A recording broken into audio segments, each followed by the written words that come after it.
Okay, so let me start off this way. I need your help here. Can I get a hello? Hello. Bonjour. Bonjour. Buenos dias. Buenos dias. Ni hao. Ni hao. Namaste. Namaste. Salam. Salam. Excellent. All right, we've got a multilingual crowd. I like it already. And in the language of the Aboriginal people from where we come from, southern Vancouver Island, Coast Salish, the greeting would be Haishka. If you can do that with me, Haishka. Well done. So when you come to Victoria, you'll impress our Aboriginal communities very much right off the bat. So as Jean mentioned, my name is Steve. I work with the Intercultural Association of Greater Victoria, and I was asked to be a part of this panel to speak on some elements of what it takes to create a welcoming community, combat racism, and try and mitigate discrimination. Not easy tasks, to be sure, very broad topics. So what I've chosen to do, especially after listening to the wonderful presentations here, I realize I'm way out of my league because I'm not an academic, I'm not a researcher, I'm a community development organizer. So I get to roll up my sleeves and work with different communities all the time. One of the communities I get to work with are with the police. Good, nobody's booing or hissing. This is a good crowd. So what I want to do is be clear about a few things, all right? It's no secret that police have been viewed at times, some in other communities more so than others, with mistrust, with suspicion, especially by newcomers and ethnocultural communities. And it was interesting to hear Debbie's comments in relation to the Somali community, which seems to affirm that. So one of the areas I've been involved with is looking at ways to, and this is perfect to hear Stefania's presentation, to cultivate more intergroup contact. I never heard of that term before in that kind of context, but that's exactly what we've been trying to do between our region's police services and our diverse multicultural communities. It's been an interesting journey. So before I continue though, because I've only got about 7.5 minutes here, I want to do a quick experiment, and I need all of you to help me out here. This experiment or this activity is called Stand Up If. Stand Up If. All right, there we go. Okay, first one. Stand up if either you, a parent, or a grandparent came to Canada from another country. Stand up if. Stand up if either you, a parent, or a grandparent came to Canada from another country. All right, take a look around the room. I would say that's easily 80+% of us. Stay standing for a second, because if I add in, this is the fun part, a great-grandparent, great-great-grandparent, or great-great-great-grandparent, stand up. Good. All right, I'm going to exaggerate a little bit and say we're pretty close to 100%. Pretty close. Except for Tom, because he's tired, he wants to take a little nap here, that's okay. 5 generations. Good. 15 generations. And that would be the other group that would stay seated, would be Aboriginal communities. Because we all know they have long, historical, timeless roots in our country. But when I take a look around the room, and I do this at every workshop that I do, what immediately becomes apparent, and this ties in with John's presentation, we all have the narrative of immigrant in our stories. Proof positive right here, whether it's 15 generations or recent arrivals. Okay, have a seat, but not for long. So stand up if you have a generally positive impression and or experiences with the police in your community. Stand up if you have a generally positive experience or impression of police in your community. Okay, and then take a look around the room.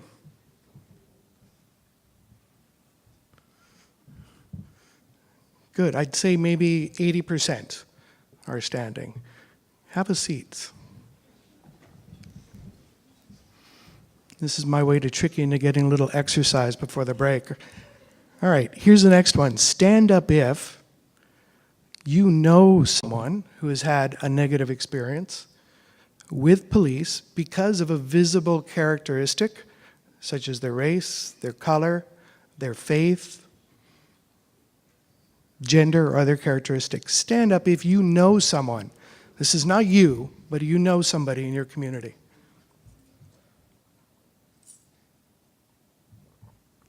Take a look around the room. I would say that's probably about 70% of you. Know someone with one degree of separation with a negative experience regarding law enforcement because of, potentially, perceptively, racism or discrimination. Have a seat. We'll have one more question here. Stand up if you believe that police in your community should actively play a positive role in creating welcoming communities and combat racism. Stand up if you agree with that statement.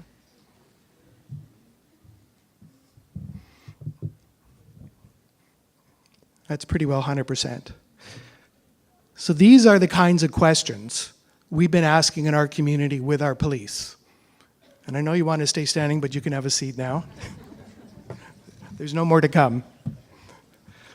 These are the kind of general questions we've been asking in our community between our police and the diverse communities that we work with. We kind of came in with a bunch of assumptions, thinking that everything was okay because we didn't hear about them overtly. But things started to change when I started working as a volunteer on the Police Diversity Committee, Greater Victoria Police Diversity Advisory Committee, about 3 or 4 years ago. So I want to talk with you today about some of the practices that we're doing. And again, this ties in with some of the information that was shared by our previous speakers in terms of things you might be able to do if you're not already doing in your own communities. Because law enforcement plays a critical role on both sides of the equation when it comes to creating welcoming communities. So quickly, what is the, I'm going to call it DAC for Diversity Advisory Committee, that's the acronym. The DAC serves as a voice between our region's diverse communities and the police, and it works towards its mission, building and maintaining trust and positive relationships. Very aspirational. When I joined, I was all excited, thinking, all right, this is an organization that's going to do some good work. I learned otherwise once I started sitting in on the meetings. But that's its mission. Our goals in terms of what we do on a regular basis is we provide information, insight, awareness to the region's police chiefs and to the police services to help them better understand, hopefully, was our goal. Understand what are the issues or concerns with our diverse communities when it comes to law enforcement and policing and community safety. Brief overview of what the DAC represents and serves. We're unique in the sense that, I hope you appreciate that nice sunny picture of Victoria up on the top corner there. Apparently it's supposed to snow there next week. We're a large region, 13 municipalities, nearly 350,000 for the population. I know talking with some of the delegates here the last couple of days, people have this stereotype of Victoria as being very, very white, very Caucasian. And that's true to a certain extent, but it's changing, and it's changing rapidly. So we've got 18% of our population now immigrants, 13% visible minorities. You can see the different ethnocultural communities that are some of the largest, but there are others as well. So this is no easy task for 5 different municipal police forces to kind of work together in terms of how do we provide law enforcement, how do we build community, how do we serve those communities in an equitable, discrimination-free kind of way. So on the advisory board, we've got member agencies. I won't go through all of them, but they represent immigrant service agencies, LGBTQ, First Nations, African heritage, African Caribbean ethnocultural associations. So we got a lot of diversity on there to provide feedback to the police. The 5 police agencies are listed up here as well. The 2 largest are Saanich and Victoria. And the others, Oak Bay Central Police and RCMP, covered the remaining 11 municipalities. So I have to point this out. Those are the 5 police chiefs right there at the top of the photo. I would say it would be a fair observation that there's need for diversity in our leadership. And they know it now because of the work that we've been doing with our police leaders. So what are some key initiatives carried out by the DAC? And this ties in really well with Stefania's work that she's been doing. So there are 3 primary areas. We engage in education and training. We try and help police understand about diversity in the community, help them develop the knowledge, the skills that are faced by different communities as they arrive in Victoria. We provide them with information and awareness to the community so that they understand about the role of police, which has pretty well been the primary work that the DAC had been doing before I got involved about 2 or 3 years ago. And then the third thing is relationship building, that kind of intergroup contact, looking for ways to build relationships so that communication and cooperation can happen directly. Okay. So when I got involved with the DAC, they did a lot of what I would call the Gladhanding, the public relations kinds of activities that you see perhaps in your own police forces. They'd be out at different fairs, community events, set up a nice tent, table, hand out brochures, shake hands, get their pictures taken with folks. They also have this old police car, vintage police car, children love to ride in. Great events, but very, very basic, very, I'm going to call it superficial. Didn't really get down into some of the greater concerns that we were seeing in the community. We even have our own mascot, right? Ace, the police dog that goes out to different community events. Kids love Ace. But again, more public relations, just kind of public outreach that's at a very superficial level. So what happened was a number of us on the advisory committee, we were hearing from other community members saying, that's not enough. Can't you do more? Because we're having problems in the community. Our community members don't trust the police. Our youth have been telling us how they're being targeted or harassed by the police or stopped. We're not getting the responses to service calls as quickly as maybe other communities do. All of this was anecdotal. So we put our heads together and said, what can we do to come up with some better ways to get connected with the communities and build those connections with the police? And I have to caution and make this kind of a background observation. The police community, or the culture of the police institution, is very protective, and it's very steeped in tradition. It's not nimble, in my experience. It doesn't change or adapt easily. It can be frustrating to work with that kind of an institution. And many others who came before me on this table, advisory table, left after their 2-year term saying, I'm done with that, there's nothing really to be done in terms of making any meaningful changes. So we had to work to develop trust with the leaders in the police forces we were working with. And it took time, it took patience. But by cultivating those relationships, we were then able to propose different initiatives that were outside of their comfort zone. And I'm going to give you a couple of examples. And I don't know how much time I have left, but I want to just show you some of the things we were able to do with their permission. One of the first things we did, we started organizing faith and cultural education learning sessions. These were not done in the police station, where all the recruits were and the leadership was and the nicely appointed police boardrooms. We insisted that the police go to where the communities were. And we worked with the communities to open their doors because they had just as much of a need to increase contact and develop greater understanding with the police. So here's an example in this photo of the Sikh temple. has about 3,000 members. We organized a group of about 30 plus police officers, including the captains, the sergeants, and even some of the chiefs, to go visit the Sikh temple and go through a learning of the customs, traditions, even the sharing of, and forgive me, I don't remember the name of that particular food that's distributed at the end of each prayer session. This was a very experiential learning moment for the police. They got down on the carpet. They put on the headscarves. They had a chance to learn firsthand what a community that lives under the Sikh tradition is like. It was developing empathy. Now, we didn't do this with large numbers of the Sikh community. There were just some of the Sikh leaders that were there. And it was a first step. Because remember I talked about how the police institution is very protective and very not easily swayed to make changes. They're also fearful.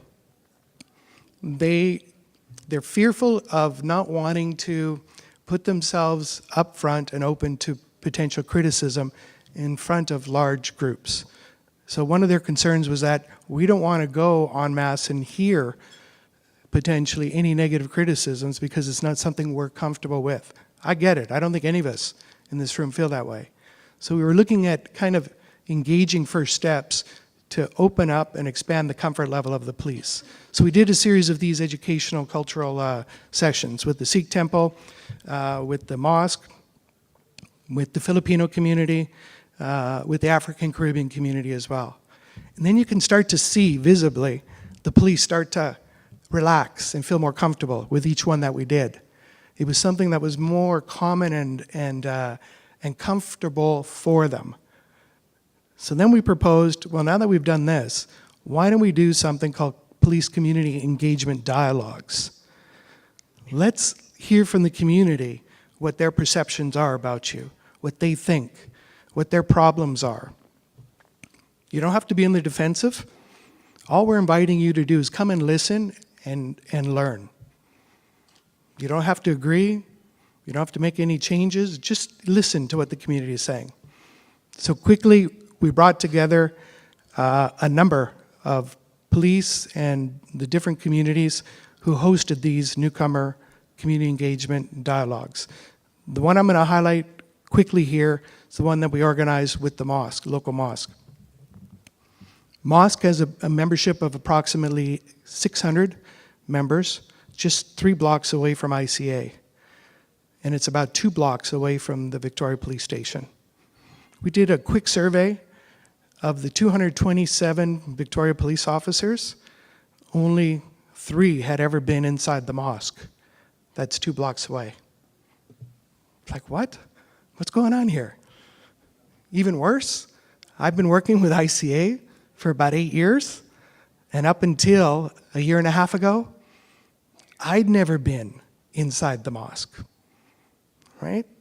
That was I call it my Homer moment when it comes to learning how to engage and work with diversity. I was guilty of that because I had a bunch of my own biases, fears, misperceptions that I wouldn't be welcome there, that I couldn't go there unless I was invited, just a whole bunch of things. I was wrong, really wrong.